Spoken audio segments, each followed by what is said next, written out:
నమస్తే. ఉపాధ్యాయ అర్హత పరీక్షకు సంబంధించిన మనోవిజ్ఞాన శాస్త్రపరమైన అంశాలు, చైల్డ్ డెవలప్మెంట్ అండ్ పెడగాగికి సంబంధించి మనం విభిన్న అంశాలని పరీక్ష దృష్ట్యా పరిశీలిస్తూ ఉన్నాం. ఇందులో భాగంగా ఈ సెషన్లో మనం అత్యంత ప్రధానమైనటువంటి పాఠ్యాంశము అభ్యసనం అంటే లెర్నింగ్ అంటాం. లెర్నింగ్కి సంబంధించి ముఖ్య అంశాలని ఈ సెషన్లో చర్చించే ప్రయత్నం చేద్దాం. డియర్ పార్టిసిపెంట్స్, ఈ అభ్యసనము అన్నది మన పరీక్షలో చాలా ముఖ్యమైనటువంటి అంశం. అంటే మొత్తం ఉపాధ్యాయ అర్హత అన్నది పిల్లల్ని అర్థం చేసుకోవడం, వారి మూర్తిమత్వ విధానాలను పరిశీలించడం అన్న అంశాల ఆధారంగా పిల్లలు ఎలా నేర్చుకుంటారు, అసలు అభ్యసనం అంటే ఏమిటి, అభ్యసనానికి తోడ్పడేటువంటి కారకాలేంటి, ఏ అభ్యసన సిద్ధాంతాలను శాస్త్రవేత్తలు ప్రతిపాదించారు, వాటిని తరగతి గదిలో ఎలా అన్వయం చేసుకోవాలి, అభ్యసన జరిగే విధానంలో ఎదురయ్యేటువంటి ఆటంకాలను అధిగమించడం కోసం విద్యార్థి, ఉపాధ్యాయుడు, పాఠశాల ఎలాంటి కృత్యాలను చేపట్టాలి, అభ్యసన రేఖలు అంటే ఏంటి, అభ్యసన బదలాయింపు అంటే ఏంటి, ఇలాంటి అంశాలన్నీ కూడా మనం అభ్యసనం అన్న పాఠంలో చర్చిస్తాం. సాధారణంగా ఈ పాఠ్యాంశం నుంచి వచ్చేటువంటి ప్రశ్నలన్నీ దాదాపు ప్రత్యక్షంగానే కనిపిస్తాయి, కొన్నిటికి అనువర్తనాలు కూడా ఉంటాయి. అంచేత మనం పరీక్షకి సంసిద్ధులయ్యే సందర్భంలో కాన్సెప్ట్ని అర్థం చేసుకున్నట్లయితే దానిని ఉదాహరణకి అన్వయం చేసుకుని అర్థం చేసుకునే ప్రయత్నాన్ని చేయవచ్చు అన్నమాట. కాబట్టి మన పాఠంలో అభ్యసనం అన్నటువంటిది చాలా ప్రధానమైన అంశము. దీనిలోంచి చాలా ఎక్కువ సంఖ్యలో ప్రశ్నలు రావడానికి అవకాశం ఉంది. కాబట్టి మనం ముందుగా అభ్యసనం అంటే ఏమిటి, దానిని విభిన్న మనోవిజ్ఞాన శాస్త్రవేత్తలు ఎలా నిర్వచించారు అన్న విషయాల్ని తెలుసుకునే ప్రయత్నం చేద్దాం. ఈ పాఠ్యాంశంలో అభ్యసనము అంటే సాధారణంగా మనం ఏమంటామంటే పుట్టుకతో ప్రతి వ్యక్తికి కొన్ని లక్షణాలు వచ్చుంటాయి. అంటే జన్మతః సంప్రాప్తించినటువంటి లక్షణాలు. ఇలా జన్మతః సంప్రాప్తించినటువంటి లక్షణాలతో పాటుగా వ్యక్తి తన చుట్టూ ఉన్నటువంటి పరిసరాలతో ప్రతిచర్య జరుపుతూ ఉంటాడు. కాబట్టి అక్కడి నుంచి కూడా కొన్ని రకాల లక్షణాలని నేర్చుకుంటాడు లేదా ఆర్జిస్తాడు. ఇలా పుట్టుకతో ఉన్న సహజమైనటువంటి లక్షణాలతో పాటు పరిసరాల నుంచి కూడా లక్షణాలను పొందడాన్ని మనం సాధారణ అర్థంలో అభ్యసనం అని చెప్పవచ్చు. కాబట్టి ఈ పాయింట్లో అభ్యసనము అంటే పుట్టుకతో వచ్చినటువంటి లక్షణాలకు అనుబంధంగా పరిసరాల నుంచి కొన్ని విషయాలను తెలుసుకోవడం అని అర్థం చేసుకోవాలి. అయితే అభ్యసనము అనేటువంటి అంశం అది శిశువు జన్మించినప్పటి నుంచి జీవితాంతం వరకు ఉండేటువంటి ప్రక్రియ. కారణం ఏమిటి అంటే వ్యక్తిలో ఉన్నటువంటి సహజాతాలు, వ్యక్తిలో పుట్టుకతో వచ్చినటువంటి అంశాలతో పాటు వాటిని మనము నిరంతరం మన చుట్టూ ఉన్న పరిసరాలతో ప్రతిచర్య జరుపుతూ ఉంటాం. కాబట్టి విభిన్న సన్నివేశాల్లో పాల్గొని వేరువేరు అనుభవాలను పొందుతూ వాటిలో కొంత మార్పు తెచ్చుకోవడానికి ప్రయత్నం చేస్తూ ఉంటాం. అంచేత దీన్ని మనం నిరంతరం కొనసాగేటువంటి ప్రక్రియ అంటారు. అంటే కొన్ని సందర్భాల్లోనేమో మన గత అనుభవాలు ఇప్పుడున్నటువంటి అనుభవాన్ని అర్థం చేసుకోవడానికి పనికొస్తాయి.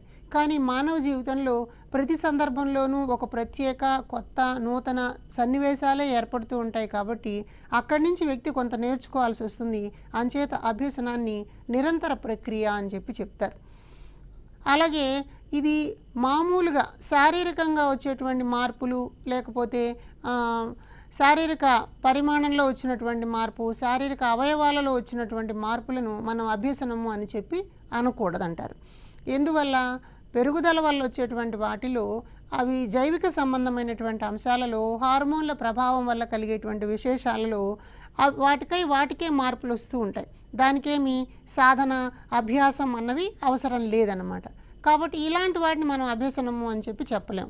అది మార్పే అయినప్పటికీ కూడా ఆ మార్పు వెనకాల సాధన, ప్రేరణ ఇలాంటివేమీ ఉండవు. కాబట్టి అది అభ్యసనం కాదు అని గుర్తుపట్టాలి. ఈ పాయింట్ మీద కూడా మనకి గతంలో చాలాసార్లు ప్రశ్నలు అడుగున్నారు. ఈ క్రింది వానిలో అభ్యసనం కానిది ఏది అని అంటారనమాట. అభ్యసనం కానిది ఏది అంటే పెరుగుదల వల్ల వచ్చేటువంటి మార్పు అని చెప్తారు. కాబట్టి అభ్యసనం గురించి మనం అర్థం చేసుకునే సందర్భంలో అభ్యసనము అన్న భావాన్ని ఎలా చూడాలి అంటే అనుభవము, శిక్షణ ఇవి రెండూ దానికి అవసరమవుతాయి. ఒక సన్నివేశంలో పాల్గొనాలి. ఆ సన్నివేశంలో పాల్గొనడం ద్వారా వ్యక్తి కొన్ని విషయాలను నేర్చుకుంటాడు. దాన్ని కొంత శిక్షణ పొందుతాడనమాట, ప్రాక్టీస్ చేస్తాడు, అభ్యాసం చేస్తాడు. అందువల్ల వచ్చేటువంటి శాశ్వతమైన మార్పుని మనం అభ్యసనం అనవచ్చు అంటారు. అంటే అభ్యసనం రావాలి అని అంటే ఇక్కడ 3 ప్రధాన అంశాలు ఉండాలి. ఒకటి అనుభవాలు ఉండాలి, దానికి తగినటువంటి శిక్షణ ఉండాలి, అది ఒక శాశ్వతమైన మార్పుగా ఏర్పడాలి. తరగతి గదిలో కల్పించేటువంటి అభ్యసన అనుభవాలన్నీ కూడా ఇలాంటి ప్రాతిపదికల మీదనే ఉంటాయి. అదే కాకుండా పాఠశాల బయట జీవితంలో విభిన్న సన్నివేశాల్లో నేర్చుకునే అన్నీ కూడా అభ్యసనాల కిందకే వస్తాయి. ఏదైనా ఒక పనిని మనం నేర్చుకున్నప్పుడు ఆ పనిని కొంత శిక్షణ, కొంత అనుభవం. ఉదాహరణకి స్క్రూ డ్రైవర్ను ఉపయోగించి మరచీలను ఊడదీయడం లేదా బిగించటం ఉందనుకోండి. దానిని బిగించాలి అంటే స్క్రూ డ్రైవర్ని ఎలా పట్టుకోవాలి, ఏ దిశలో తిప్పితే స్క్రూ డ్రైవరు మర లోపలికి దిగుతుంది, ఏ దిశలో తిప్పితే బయటకు వస్తుంది. కాబట్టి దీనికి కొంత శిక్షణ అన్నది అవసరం అవుతుంది. తర్వాత పలుమార్లు చేయడం వల్ల అక్కడ అనుభవం అన్నది పెరుగుతుంది. ఒకసారి ఆ పని చేయడం మనకు వచ్చిన తర్వాత ఎప్పుడైనా సరే సునాయాసంగా మనం స్క్రూ డ్రైవర్ ఉపయోగించి మరమేకుని బిగించడం లేదా ఊడదీయడం చేయగలుగుతాం. కాబట్టి ఇది ఒక శాశ్వతమైన మార్పులాగా ఆ నైపుణ్యం మనలో ఉండిపోతుంది. కాబట్టి అనుభవాలు, శిక్షణల వల్ల వచ్చేటువంటి శాశ్వతమైన మార్పుని అభ్యసనం అని చెప్పి చెప్తారు. అలాగే మరొక అంశాన్ని మనం ఇక్కడ చూడవచ్చు. ఏదైనా ఒక సన్నివేశంలో పాల్గొన్నప్పుడు లేదా ఒక అనుభవాన్ని గ్రహిస్తున్నప్పుడు ఆ సన్నివేశంలోకి వెళ్ళక ముందు ఉండేటువంటి ప్రవర్తన, దీన్ని మనం ఎంట్రీ బిహేవియర్ అంటాం. సన్నివేశంలో పాల్గొన్న తర్వాత కొన్ని అంశాలను తెలుసుకొని సన్నివేశంలోంచి బయటకు వచ్చిన తర్వాత దాన్ని ఎగ్జిట్ బిహేవియర్ అంటాం అన్నమాట. ఈ ఎంట్రీ బిహేవియర్కి, ఎగ్జిట్ బిహేవియర్కి మధ్యన ఉన్నటువంటి వ్యత్యాసాన్ని అభ్యసనం అని చెప్పి అంటారు. అంటే ఉదాహరణకి ఒక వ్యక్తి మొట్టమొదటిసారిగా ఒక పిల్లవాడు బొంగరంతో ఆట ఆడడం చూడడానికి వెళ్ళాడు. మొదటిసారిగా బొంగరాల ఆటను చూస్తున్నాడు. కాబట్టి మొదట్లో పిల్లవాడు అక్కడికి వెళ్ళినప్పుడు తొలి ప్రవర్తనలో ఏం కనిపిస్తుంది, వాడికి బొంగరం ఆట అన్న పేరు మాత్రమే తెలుసు, బొంగరం యొక్క ఆకారం తెలుసు. కానీ బొంగరాన్ని ఎలా పట్టుకోవాలి, దానికి దారాన్ని ఎలా చుట్టాలి, ఏ దిశలో ఎంత వేగంగా నేల మీదకు విసిరేయాలి, ఇవన్నీ కూడా అక్కడ ఆట ఆడడం ద్వారా, పాల్గొనడం ద్వారా చేస్తాడు. కాబట్టి ఆట అయిపోయిన తర్వాత వ్యక్తికి బొంగరం గురించినటువంటి, బొంగరం ఆట గురించినటువంటి విషయాలన్నీ వస్తాయన్నమాట. కాబట్టి దాన్ని మనం తుది ప్రవర్తన అంటాం. తొలి ప్రవర్తనకి తుది ప్రవర్తనకి మధ్య ఉండేటువంటి వ్యత్యాసాన్ని అభ్యసనం అని చెప్పి చెప్తారు. కాబట్టి అభ్యసనంలో ఒక సన్నివేశం ఉండడం అన్నది అవసరంగా ఇక్కడ మనకు కనిపిస్తుంది. అయితే ఇంకొక పాయింట్ ఏమంటారంటే, అభ్యసన ద్వారా వచ్చేటువంటి ప్రవర్తన మార్పు శాశ్వతంగా ఉంటుంది అంటారు. కాబట్టి ఒక ప్రవర్తనలో వచ్చేటువంటి మార్పులాగా మనం అభ్యసనాన్ని గమనించవచ్చు. అంటే జస్ట్ విషయాలను తెలుసుకోవడం మాత్రమే కాకుండా ఆ తెలుసుకున్నటువంటి సమాచారము లేదా విషయము తను అర్థం చేసుకుని నైపుణ్యంగా మార్చుకుని తన సంజ్ఞానాత్మక వికాసంలోకి దాన్ని తీసుకుని, అంటే దాన్ని మనసులోకి తీసుకుని దానిని తన ప్రవర్తనలో కూడా వ్యక్తం చేయగలిగితే అప్పుడు దాన్ని మనం అభ్యసనం అంటాం. ఇది శాశ్వతంగా కనిపిస్తుంది అంటారు. కాబట్టి అభ్యసన యొక్క అంతిమ ఫలితాన్ని మనం ఏం చెప్పొచ్చు, ప్రవర్తనలో కలిగేటువంటి మార్పు. ప్రవర్తన అంటే నడక, మాట తీరు, హావభావాలు, ఆలోచన శక్తి ఇవన్నీ కూడా సమ్మిళితమై ఉంటాయి. కాబట్టి ఒక వ్యక్తి ఒక విషయాన్ని నేర్చుకున్నాడు అంటే అది అతని మాటల ద్వారా, చేతల ద్వారా రిఫ్లెక్ట్ అవుతూ కనిపిస్తుంది అన్నమాట. కాబట్టి మనం చాలా సందర్భాల్లో చూస్తాం. ఉదాహరణకి ఒక పిల్లవాడు మొదటిసారి పాఠశాలలోకి వెళ్ళినప్పుడు పాఠశాలలో ఒక అభినయ గేయాన్ని, చిట్టి చిలకమ్మ అని ఒక అభినయ గేయాన్ని నేర్పించినట్లయితే పిల్లవాడు పాట పాడుతూ దాన్ని అభినయం చేస్తూ ఉంటాడు. ఇంటికి వచ్చిన తర్వాత కూడా అమ్మ దగ్గర, నాన్న దగ్గర, ఇతర పెద్దవాళ్ళ దగ్గర ఈ పాటను పాడుతూ నాట్యం చేస్తూ కనిపిస్తాడు. వాడు చాలా ఆనందంగా ఆ పాట పాడేటప్పుడు కనిపిస్తాడు. అంటే ఆ పాటని నేర్చుకోవడం ద్వారా, ఆ అభినయాన్ని నేర్చుకోవడం ద్వారా అతని ప్రవర్తనలో ఒక శాశ్వతమైనటువంటి మార్పు వచ్చినట్లుగా మనం గమనించవచ్చు. అయితే ఇది ఎలా వచ్చింది అని చూసినప్పుడు అక్కడ ఒక పని ఉంది, అక్కడ ఒక సన్నివేశం ఉంది, సన్నివేశంలో పాల్గొనడం ద్వారా అతను నేర్చుకుంటాడు. కాబట్టి అభ్యసన అని అన్నది తప్పనిసరిగా అనుభవంతో కూడినదిగా ఉండాలి అని మనకు తెలుస్తుంది. ఈ మూడు అంశాలు పరీక్ష దృష్ట్యా చాలా అవసరమైనవి. వీటిని ఒకసారి మనం మననం చేసుకునే ప్రయత్నం చేద్దాం. అయితే ఈ అభ్యసనానికి సంబంధించి మనం రకరకాలైనటువంటి మనోవైజ్ఞానికులు రకరకాల మాటలు చెప్పారు. వీటిని తెలుసుకునే ముందుగా అభ్యసనము అన్నటువంటి భావనలో ఏమేమి ప్రధాన అంశాలు ఉన్నాయో ఒకసారి చూద్దాం. అభ్యసనము అంటే అక్కడ ఒక సన్నివేశం ఉండాలి, ఆ సన్నివేశం ద్వారా వ్యక్తికి ఒక శిక్షణ ఇవ్వబడాలి, అది ఒక అనుభవాత్మక రూపంలోకి మార్చబడాలి, తర్వాత దాన్ని వ్యక్తి యొక్క ప్రవర్తనలో ప్రతిబింబించేటట్టుగా చేయగలగాలి. ఈ 4 పనులు జరిగితే అప్పుడు దానిని మనం అభ్యసనం అంటాం. కాబట్టి అభ్యసన గురించి నిర్వచనాలు ఇచ్చేటువంటి మనోవైజ్ఞానికులందరూ కూడా ఈ 4 అంశాల చుట్టూనే కనిపిస్తారు. అంటే అక్కడ ఎలాంటి అనుభవం ఇవ్వబడింది, అక్కడ ఇవ్వబడినటువంటి శిక్షణ ఎలా ఉంది, తర్వాత నైపుణ్యాలు ఇలాంటివి ఏమైనా అభివృద్ధి చెందబడుతున్నాయా, ఈ వచ్చినటువంటి మార్పు శాశ్వతంగా ఉందా లేదా, ఆ మార్పు వ్యక్తి యొక్క ప్రవర్తనలో, మాట తీరులో, హావభావాల్లో కనిపిస్తోందా లేదా, ఇవన్నీ కూడా ఈ నిర్వచనాల్లో మనకుంటాయి. అంచేత నిర్వచనాన్ని అర్థం చేసుకోవాలి అంటే అభ్యసన యొక్క మౌలిక స్వరూపం మనకు తెలిసి ఉండాలి. కాబట్టి సంక్షిప్తంగా చూసినట్లయితే అభ్యసనము లేదా లెర్నింగ్ అనేది అనుభవాలతో కూడుంటుంది, శిక్షణతో కూడుంటుంది, శాశ్వతంగా ఉంటుంది, ప్రవర్తనలో మార్పుకి దారితీస్తుంది. ఈ 4 స్తంభాల మీద నిర్మాణమైనటువంటి అభ్యసనం అన్నది వివిధ మనోవైజ్ఞానికులు ఎలా చెప్పారో చూద్దాం. పరీక్ష దృష్ట్యా ఈ నిర్వచనాలు చాలా ఇంపార్టెంట్. అదే సందర్భంలో నిర్వచనం మొత్తాన్ని మన వాళ్ళు ఎవరు రాయమని అడగరు కాబట్టి కీవర్డ్ చాలా ఇంపార్టెంట్. ఆ కీవర్డ్ ఆధారంగా ఏ నిర్వచనాన్ని ఎవరు చెప్పారన్నది మనం పరిశీలించుకోవచ్చు. మొదటగా ఒక నిర్వచనాన్ని చూడండి. అనుభవ ఫలితంగా వ్యక్తి ప్రవర్తనలో వచ్చే స్థిరమైన శాశ్వతమైనటువంటి మార్పు. కాబట్టి అభ్యసనం అనే దానిలో ఇక్కడ అనుభవం గురించి మాట్లాడుతున్నాడు, ప్రవర్తన గురించి మాట్లాడుతున్నాడు. అయితే మార్పు ఎలా ఉంటుంది అంటే స్థిరమైన శాశ్వతమైన మార్పు. ఈ మాట చెప్పినవాడు బెర్న్హార్డ్ అనే మనోవైజ్ఞానికుడు. కాబట్టి బెర్న్హార్డ్ ప్రకారం అనుభవం అనేది ఉంటుంది, అది స్థిరమైన శాశ్వతమైనటువంటి ప్రవర్తన మార్పుని కల్పిస్తుంది. అందరు ఇలాంటి నిర్వచనాలే చెప్తారు. ఎవరేం చెప్పారనేది మనం కన్ఫ్యూజ్ కాకుండా ఆ టెర్మినాలజీ ఇంపార్టెంట్ కాబట్టి బెర్న్హార్డ్ అనగానే మనం ఏం గుర్తుపెట్టుకోవాలి, స్థిరమైన శాశ్వతమైన మార్పు. మరి స్థిరము శాశ్వతము రెండు ఒకటే కదా అని అంటే సస్టైనబుల్ అంటాం. కాబట్టి ఇలాంటి మార్పుని మనం బెర్న్హార్డ్ ద్వారా చూస్తాం. అయితే అనుభవము శిక్షణ ద్వారా జరిగే పరివర్తన, ఈ మాట చెప్పిన వాడు గేట్స్. అనుభవాన్ని శిక్షణని ఇచ్చినప్పుడు ఒక పరివర్తన జరుగుతుంది. అంటే పరివర్తన అంటే మార్పు. ఇంతకు ముందు ఉన్నటువంటి దాన్ని ఇప్పుడు కొత్త స్థానంలో వచ్చి చేరుతుంది, దాన్ని మార్పు, పరివర్తన చెందాడు అంటాం. అంటే ఒక అంశాన్ని నేర్చుకున్న తర్వాత గతంతో పోలిస్తే ఇప్పుడు ఆ పనిని సమర్థవంతంగా చేయగలుగుతాడు. ఉదాహరణకి వస్తువులని వరుస క్రమంలో అమర్చడం ఉందనుకోండి. దీనికి ఒక శిక్షణ ఇచ్చిన తర్వాత ఆకారం ఆధారంగా, పరిమాణం ఆధారంగా, రంగు ఆధారంగా, ఉపయోగం ఆధారంగా ఇలా విభిన్న సందర్భాలలో వాటిని వరుస క్రమాల్లో ఉంచడం అన్నది చేయగలుగుతారనమాట. ఇలా జరిగేటువంటి పరివర్తనని అభ్యసనం అనవచ్చు అంటారు గేట్స్.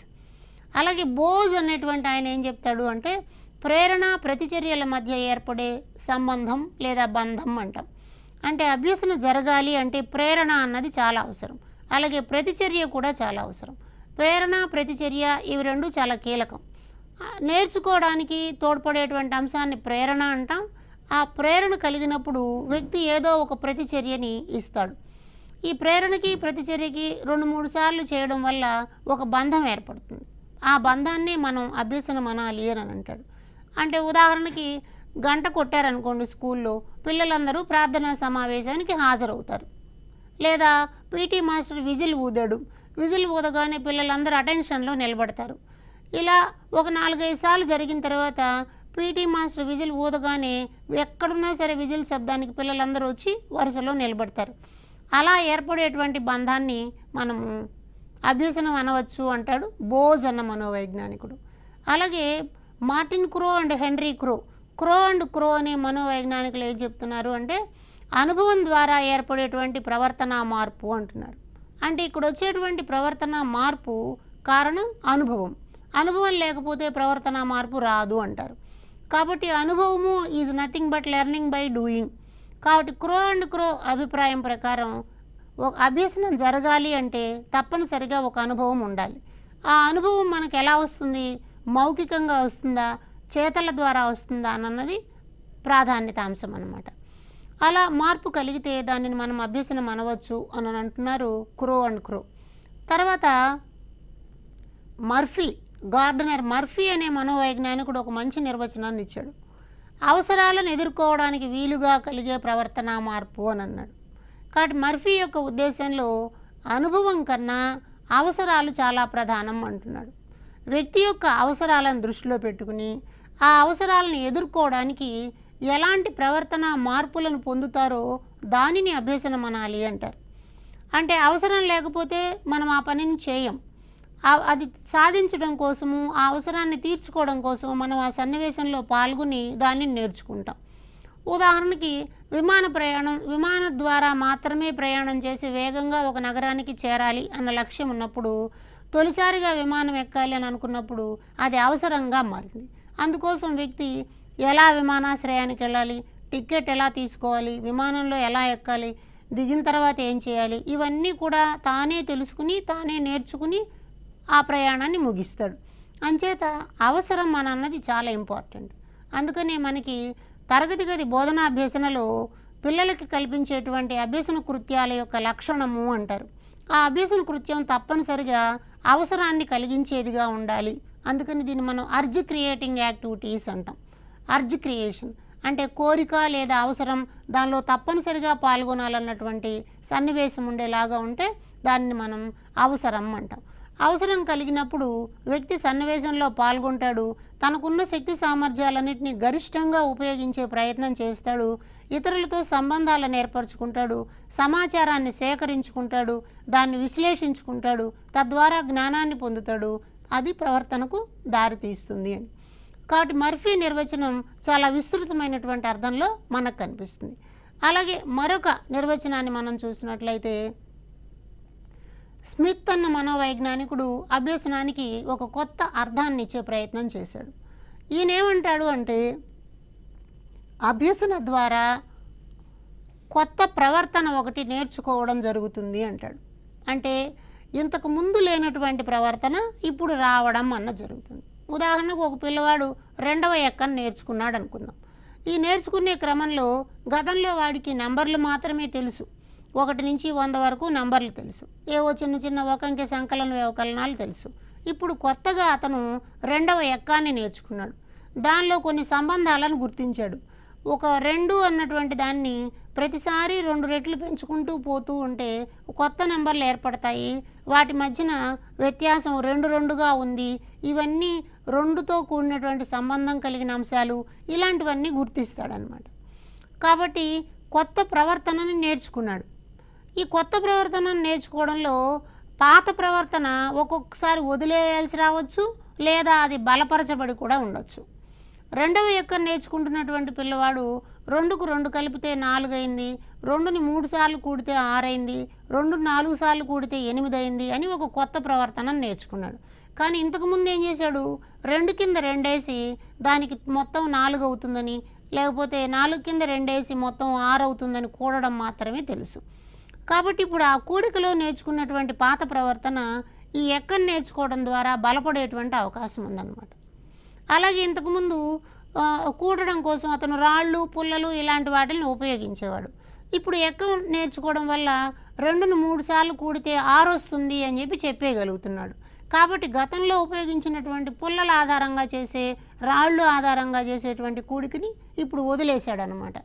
అది అంటే మనకి కొత్త ప్రవర్తన నేర్చుకునే సందర్భంలో పాత ప్రవర్తనని బలపరచవచ్చు లేదా వదిలివేయవచ్చు, 2 ఉంటాయి అని చెప్పాడు స్మిత్ అన్న మనోవైజ్ఞానికుడు.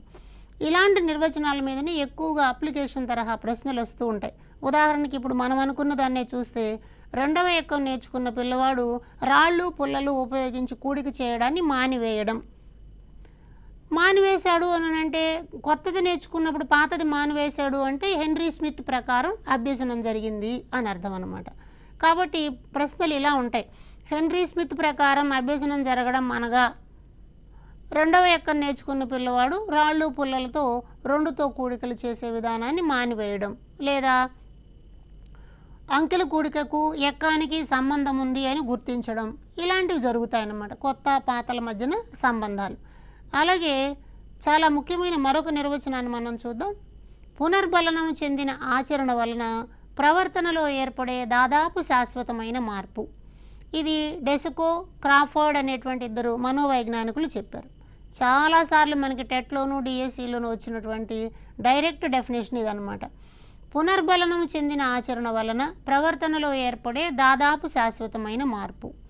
ఇంతకుముందు కూడా చాలామంది శాశ్వతమైన మార్పు అని చెప్పారు, స్థిరమైన శాశ్వతమైన మార్పు అని చెప్పారు, ప్రవర్తన మార్పు అని చెప్పారు.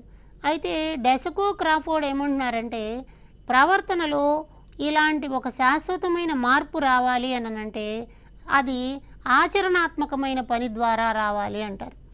ఆచరణాత్మకము అంటే దాన్ని పలుమార్లు చేస్తూ ఉండడం అని. అది ఎలా ఉండాలి? పునర్బలనం చెందినదిగా ఉండాలి. అది రీఎన్ఫోర్స్ చేయబడుతూ ఉండాలి. ఒకసారి చేశాక మళ్ళా చేయడానికి ప్రోత్సాహం ఇచ్చే ప్రయత్నం చేస్తే అప్పుడు అది శాశ్వతమైన మార్పు అవుతుంది అంటారు. ఉదాహరణకి అక్షరాలు, అంకెల కార్డులు ఉన్నాయనుకుందాం. కా అనే అక్షరాన్ని గుర్తించడం కోసము కడవ బొమ్మ ఉండేటువంటిది, కలప, కమలం ఇలాంటి బొమ్మలు ఉండేటువంటి కార్డులను చూపించి ఆ కార్డు ద్వారా ఈ అక్షరాన్ని గుర్తించే ప్రయత్నం చేశారనుకుందాం. ఒక 2-3 సార్లు కార్డు కా అనే కార్డులో కడవలో మొదటి అక్షరం కా అయి ఉంటుంది, కలపలో మొదటి అక్షరం కా అయి ఉంటుంది అని అభ్యాసం జరిగిన తర్వాత కమలం అనేటువంటి కార్డును చూపించినా కూడా అందులో మొదటి అక్షరం కా అంది అని చెప్పి గుర్తించగలుగుతారు. కాబట్టి దీనిని మనం పునర్బలనం చేస్తాం. వెరీ గుడ్, ఒకటోది బాగా చేసావు, ఇప్పుడు రెండవ కార్డును చూసి కా ఎక్కడ ఉందో గుర్తించు, నెక్స్ట్ మూడవది వర్ణమాలలో కా ఎక్కడ ఉందో గుర్తించు, తర్వాత మన తరగతి గదిలో కా అన్న పేరుతో ఉండేటువంటి పిల్లలు ఎవరున్నారో వాళ్ళ పేరేమిటో గుర్తించు. ఇట్లా పునర్బలనం చేయడం ద్వారా, దానిని ఆచరణలోకి తీసుకోవడం ద్వారా ప్రవర్తనలో వచ్చేటువంటి శాశ్వతమైన మార్పుని మనము అభ్యసనం అనాలి అని చెప్తారు డెసకో మరియు క్రాఫోర్డ్. కాబట్టి డెసకో, క్రాఫోర్డ్ నిర్వచనంలో ముఖ్యాంశాలు ఏమున్నాయి? విషయాన్ని పునర్బలనం చెందించాలి, దాన్ని ఆచరణలోకి తీసుకురావాలి, అప్పుడు మాత్రమే అది ఒక ప్రవర్తన మార్పు అవుతుంది, ఏర్పడినటువంటి మార్పు శాశ్వతంగా ఉంటుంది అని చెప్పి తెలుస్తుంది అన్నమాట. అలాగే హంటర్ అన్న మనోవైజ్ఞానికుడు చెప్పిన నిర్వచనాన్ని చూద్దాం. హంటర్ ఏమంటారంటే అనుభవము, శిక్షణ ద్వారా ప్రవర్తనలో వచ్చేటువంటి మార్పు. ఇందాకేమో పునర్బలనం చెందాలి, ఆచరణ ఉండాలి అని అన్నాం. ఇప్పుడు ఈయనేమంటున్నాడు? అది అనుభవం ఉండాలి, శిక్షణ ద్వారా రావాలంటున్నారు. శిక్షణ ఇవ్వడం ద్వారా మాత్రమే అనుభవం కలుగుతుంది. అనుభవాలు ఏర్పడాలి అంటే శిక్షణనివ్వాలి. ఇవి రెండు ఒకదానితో ఒకటి సంబంధం కలిగినటువంటి అంశాలు. కాబట్టి అనుభవము, శిక్షణ రెండు సమిష్టిగా ఉన్నప్పుడు, రెండు కలిపి ఒకదానితో ఒకటి ప్రయాణం చేస్తున్నప్పుడు వ్యక్తిలో ఒక మార్పు దారి తీయడానికి అవకాశం ఉంది అంటాడు హంటర్. అంచేత తరగతి గదిలో, పాఠశాలలో, పాఠశాల బయట, పాఠశాలలో ఉన్నటువంటి విభిన్న సన్నివేశాల్లో, అది ప్రయోగశాల, గ్రంథాలయము, ఆట స్థలము, తర్వాత సెమినార్ ప్లేసు, వర్క్ ప్లేస్, ఇలాంటి వాటన్నిటిలోనూ పిల్లల అనుభవాలని పొందాలి. అలాంటి అనుభవాల ద్వారా పిల్లల్లో ఒక శాశ్వతమైన మార్పు వస్తుంది అని చెప్తారు హంటర్. అలాగే మరొక అంశాన్ని చూద్దాం. అంతర్గత ప్రవృత్తితో సంబంధం లేకుండా ఏర్పడే స్థిరమైన ప్రవర్తన మార్పు. ఇది ఒక వెరైటీ డెఫినేషన్ అన్నమాట. అంతర్గత ప్రవృత్తితో సంబంధం లేకుండా అంటే వ్యక్తిగతంగా పుట్టుకతోనే కొన్ని అంశాలు ఉంటాయి, అంటే కొన్ని సహజ సామర్థ్యాలు, వైఖరులు ఇట్లాంటివి ఉంటాయన్నమాట. ఈ పుట్టుకతో వచ్చినటువంటి అంశాలతో సంబంధం లేకుండా శిక్షణ కలిగించినప్పుడు, అనుభవాన్ని ఇచ్చినప్పుడు వచ్చేటువంటి శాశ్వతమైన స్థిరమైన మార్పు ఉంటే దానిని మనం అభ్యసనం అనాలంటాడు హిల్గార్డ్ అన్న మనోవైజ్ఞానికుడు. కాబట్టి ఇక్కడ మనం ఏం గమనించాలి? వ్యక్తిలో కొన్ని సహజ సిద్ధమైన అంశాలు ఉంటాయి, అంత మాత్రం అది అభ్యసనము అని చెప్పి చెప్పడానికి వీలు లేదన్నమాట. అంటే ఒక వ్యక్తిలో సహజ సిద్ధంగానే గుండ్రంగా రాసేటువంటి, అక్షరాలు రాసేటువంటి, బొమ్మలు గీయగలిగినటువంటి నైపుణ్యం సహజ సిద్ధంగా ఉంది అని అనుకుందాం. కానీ తరగతి గదిలో దాంతో సంబంధం లేకుండా గుండ్రంగా రాయడానికి ఒక అభ్యాసాన్ని, ప్రాక్టీస్ని ఇచ్చినప్పుడు అతను తనలో సహజంగా ఉన్న అంశానికి ఇది జోడి పడుతుంది, కాబట్టి ఇంకా మెరుగ్గా ఆ నైపుణ్యాన్ని ప్రదర్శించడానికి అవకాశం వస్తుందన్నమాట. కాబట్టి అంతర్గత ప్రవృత్తి అన్నది ఒక అంశంగా హిల్గార్డ్ చెప్తూ ఉన్నారు. కాబట్టి మనం అభ్యసన నిర్వచనాలను చూసేటప్పుడు పునర్బలనంతో కూడిన ఆచరణ వలన ఏర్పడే శాశ్వతమైనటువంటి మార్పు, ఇది కింబాల్ చెప్పినటువంటి నిర్వచనం. ఇందాక కూడా పునర్బలనము అన్నాం. అయితే ఇందాక పునర్బలనము అన్న దాంట్లో ఏం కనిపించింది మనకి? ఆచరణ అన్నటువంటి పాయింట్ ఉంది. ఇప్పుడు పునర్బలనములో ఉన్నటువంటి ఆచరణ అయినప్పటికీ ఏర్పడేది శాశ్వతమైన మార్పుగా ఉండాలి అని అంటాడు కింబాల్. మరొక కింబ్లే చెప్పినటువంటి నిర్వచనంలో కూడా ఇదే కనిపిస్తుంది. పునర్బలనం చెందిన ఆచరణ వల్ల వ్యక్తి సామర్థ్యాలలో ఏర్పడే సాపేక్షమైన శాశ్వతమైన మార్పు అని అంటారు. అంటే ఆ మార్పు ఎలా ఉండాలి? సాపేక్షమైనదిగా ఉండాలి. మరొక దాంతో పోల్చినప్పుడు మార్పుకు దారి తీసేదిగా ఉండాలి. శాశ్వతంగా ఉండాలి ఆ మార్పు. మార్పు ఎందులో రావాలి? సామర్థ్యాలలో రావాలి. అది పనిచేసేటువంటి సామర్థ్యంలో, వ్యక్తీకరించేటువంటి సామర్థ్యం, రాయగలిగిన సామర్థ్యం, బొమ్మలు గీయగలిగిన సామర్థ్యం, ఇలా రకరకాల సామర్థ్యాలు ఉంటాయి. కాబట్టి ఆ సామర్థ్యాలలో వచ్చేటువంటి మార్పు అని చెప్తాడు కింబ్లీ. అయితే హర్జన్ హాన్ అన్న మనోవైజ్ఞానికుని యొక్క నిర్వచనాన్ని చూసినట్లయితే అనుభవాల వలన ఏర్పడే సాపేక్షమైన శాశ్వతమైన మార్పు అంటాడు. ఇందాక పునర్బలనము అని అన్నాం, ఇక్కడేమో అనుభవాలు అంటున్నాం. అనుభవాలు కలిగిస్తేనే పునర్బలనం ఏర్పడుతుంది. కాకపోతే ఒక్కొక్క మనోవైజ్ఞానికుడు ఒక్కొక్క రకమైన పదాన్ని వాడడం మనం ఇక్కడ చూస్తాం. అయితే హర్జన్ హాన్లో ఉన్నటువంటి మరొక విశేషం ఏంటంటే కొన్నిసార్లు కొన్ని ప్రవర్తనా మార్పులు వస్తూ ఉంటాయి. అయితే ఈ ప్రవర్తనా మార్పులకు కారణాలు జబ్బు పడడం కావచ్చు, లేదా మత్తు పదార్థాలు ఇలాంటి వాటికి బానిసలు కావడం కూడా కావచ్చు. ఒకవేళ ఒక వ్యక్తి జబ్బు పడ్డాడు అనుకోండి, అంతకుముందు ఆరోగ్యవంతుడుగా ఉన్నప్పుడు చక్కగా నడవగలిగేవాడు, గబగబా అందరితో కలుపుగోలుగా ఉండగలిగేవాడు. జబ్బు పడిన వెంటనే అతను నిర్వీర్యం అయిపోయి కనిపిస్తాడు. అది కూడా ఒక మార్పే, కానీ దానిని మనం అభ్యసనం అని చెప్పి అనకూడదు. అలాగే మత్తు పదార్థాలు సేవించే వాళ్ళు కూడా కొన్ని రకాల ప్రవర్తనా విధానాలని ప్రదర్శిస్తూ ఉంటారు. అది కూడా ప్రవర్తనా మార్పే. అయితే ఆ ప్రవర్తనా మార్పు శాశ్వతం కాకపోవచ్చు. కాబట్టి ఇక్కడ జరిగేటువంటి మార్పులను మనం అభ్యసనం అనకూడదు అంటారు హర్జన్ హాన్. కాబట్టి ఇక్కడ అనుభవాలు సాపేక్షంగా ఉండాలి, శాశ్వతంగా ఉండాలి అని చెప్పినప్పటికీ అనుభవాలు యొక్క ప్రాధాన్యతగా మాత్రమే ఉంది, కానీ జబ్బులు, మత్తు పదార్థాలు అన్నవి మనం దృష్టిలోకి తీసుకోవాల్సిన అవసరం లేదు అని అన్నది గమనించాలి. కాబట్టి ఈ విధంగా మనకి రకరకాలైనటువంటి అభ్యసన నిర్వచనాలు మనకు కనిపిస్తాయి. కాబట్టి నిర్వచనాలలో ప్రతి దాంట్లోనూ ఒక కీ వర్డ్ని ఒక్కసారి గుర్తుపెట్టుకునే ప్రయత్నం చేద్దాం. బెర్న్హార్డ్ అనగానే మనకేం తెలియాలి? స్థిరమైన శాశ్వతమైన మార్పు. బెర్న్హార్డ్ ప్రకారం మార్పు స్థిరము, శాశ్వతము. అలాగే గేట్స్ ద్వారా ఏం తెలియాలి? ఇది ఒక పరివర్తన లాంటిది. పరివర్తన అన్న పదాన్ని మిగిలిన వాళ్ళు ఎవరు వాడలేదు, అందరూ ప్రవర్తన అన్నారు.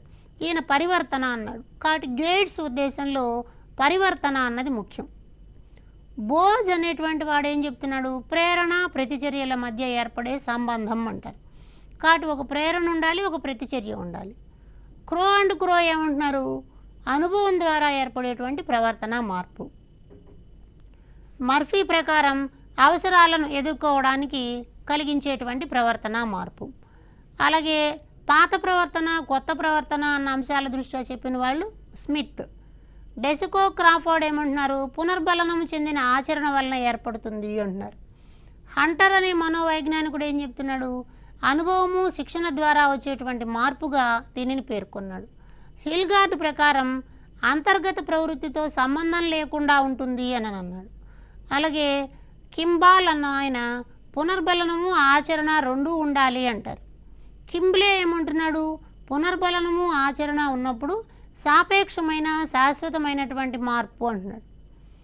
అలాగే మత్తు పదార్థాలు, వీటి ద్వారా వచ్చేటువంటి దానిని మనం అభ్యసనం అనకూడదు అని చెప్పాడు హర్జన్ హాన్. ఈ నిర్వచనాలన్నీ కూడా పరీక్ష దృష్ట్యా చాలా ప్రధానమైనటువంటి అంశాలు. అయితే ఇలాంటి అభ్యసనానికి కొన్ని ప్రధానమైన లక్షణాలు ఉంటాయి. ఆ లక్షణాలను కూడా మనం గమనించాలి పరీక్ష దృష్ట్యా. అభ్యసనం వైయుక్తిక లక్షణాన్ని కలిగి ఉంటుంది. వైయుక్తిక అంటే వ్యక్తి నుంచి వ్యక్తికి తేడాతో ఉంటుంది. ఒక విద్యార్థి ఒక రకంగా నేర్చుకోగలిగితే రెండో విద్యార్థి మరొక రకంగా నేర్చుకుంటాడు. ఒక విద్యార్థి ఒక అంశంలో నైపుణ్యం కలిగి ఉంటే ఇంకొక అతను వేరే అంశంలో నైపుణ్యం కలిగి ఉంటాడు. కాబట్టి అభ్యసనం అన్నది వైయుక్తిక గుణాన్ని కలిగి ఉంటుంది అంటాం. అలాగే అభ్యసనానికి సంచిత స్వభావం ఉంటుంది. సంచిత స్వభావం అంటే క్యుములేటివ్ నేచర్. ఒక అంశాన్ని నేర్చుకున్న తర్వాత దాని ఆధారంగా రెండవ అంశాన్ని, దాని ఆధారంగా మూడవ అంశాన్ని నేర్చుకోవడానికి వీలవుతుంది. అక్షరాలు నేర్చుకోవడం తర్వాత 2 అక్షరాల పదాలు, 3 అక్షరాల పదాలు చదువుతారు. ఆ పదాలు వచ్చిన తర్వాత గుణింతాలను చదువుతారు. గుణింతాల ఆధారంగా కొత్త పదాలను చదవడం, వాటి ఆధారంగా వాక్యాలని, పారాగ్రాఫుల్ని చదవడం అన్న లక్షణం వస్తుంది. కాబట్టి దీనిని సంచిత స్వభావము అంటాం.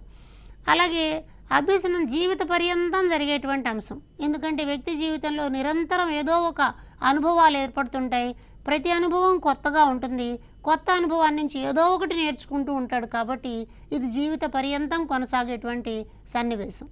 కాబట్టి నేర్చుకోవడం అన్నది లైఫ్ లాంగ్గా ఉండడం అనేది మనం వ్యక్తులకు అలవాటు చేయాలి పాఠశాల ద్వారా అని ఇక్కడి నుంచి మనం గుర్తించుకోవచ్చు అన్నమాట.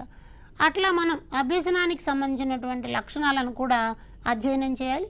కాబట్టి ఈ మొదటి ఎపిసోడ్లో మనం అభ్యసనం యొక్క నిర్వచనాలను గమనిస్తున్నాం.